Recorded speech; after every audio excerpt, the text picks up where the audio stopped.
পুজোর আগেই বদলে যাবে মালদা জেলার সামগ্রী বিদ্যুৎ পরিষেবা। মালদা বিদ্যুৎ দপ্তরের রিজিওনাল ম্যানেজার সোমেন দাস তিনি বলেন, মালদা জেলায় প্রায় 10 লক্ষ বিদ্যুৎ গ্রাহক রয়েছে। প্রত্যেক গ্রাহককে 100% বিদ্যুৎ পরিষেবা দেওয়ার চেষ্টা করা হয়।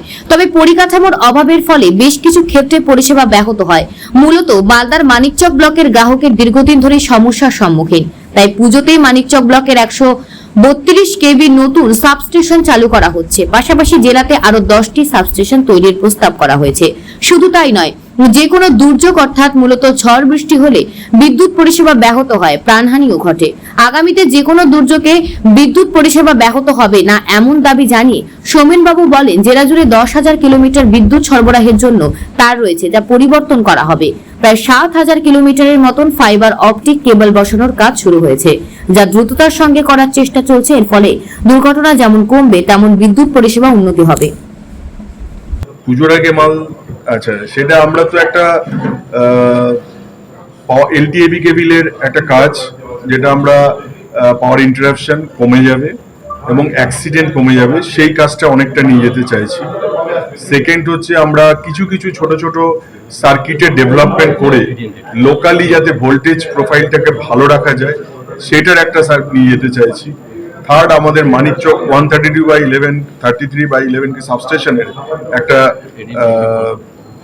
ইনকামিং লাইনের ক্ষেত্র, 33 লাইনের ক্ষেত্র, সেটারও একটা উন্নত জায়গায় নিয়ে যেতে চাই। আমাদের টোটাল এই জেলার জন্য এখনো পর্যন্ত স্যাংশনটা হচ্ছে 7,000 কিলোমিটার।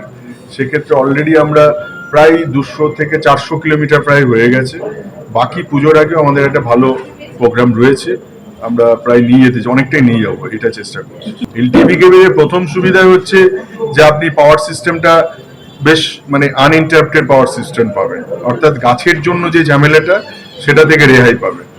সেকেন্ড হচ্ছে আমাদের বিভিন্ন রকম অ্যাক্সিডেন্ট যেগুলো হয়ে থাকে, তার ছিঁড়ে যাওয়া বা হঠাৎ করে দুটো তারের মধ্যে জড়িয়ে গিয়ে পাওয়ারটাকে ডিস্টার্ব করে, সেটা থেকে মুক্তি পাবে।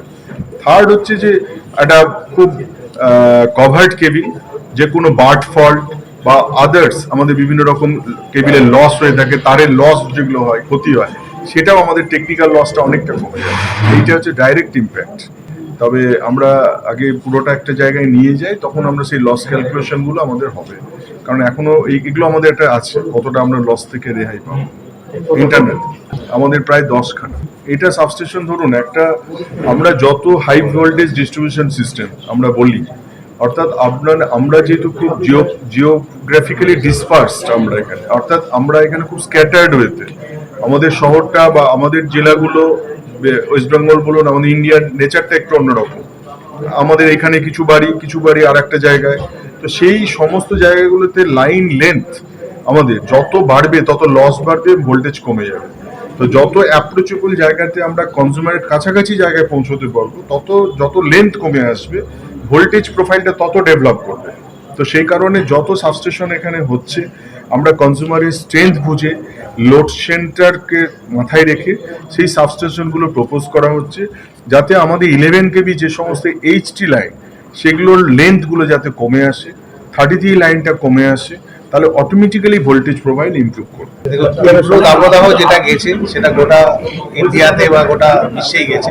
সেই জন্য আমরা মালদা ডিস্ট্রিক্টে নতুন করে কিছু লাইন করেছি, নতুন করে কিছু ট্রান্সফর্মার বসেছি, এবং যে জায়গাগুলো থেকে আমাদের কাছে ইনফরমেশন এসেছে সেই জায়গাগুলোতে ট্রান্সফর্মার আমরা বাড়িয়েছি। এইভাবে বাড়িয়ে আমরা, এবং কিছু কিছু ক্ষেত্রে আমরা কিছু ম্যান পাওয়ার বাড়িয়েছি, যেখানটায় হয়তো পরপর 2 দিন খুব গরম গেছে, সেখানে আমরা রাতের ম্যান পাওয়ার রেখে সেই জায়গাগুলোকে আমরা পিক আপ করেছি। দেখুন, আমাদের মোটামুটি ম্যাক্সিমাম বিদ্যুৎ এবার গেছে 400 মেগাওয়াট পার ডে। এটা ধরুন মোটামুটি আমাদের গত বছরের আগের বছরও 300 ছিল, গত বছরও কিছুটা বেড়েছিল, এবছরও বেড়েছে। অন অ্যান অ্যাভারেজ 400 এবছর গেছে।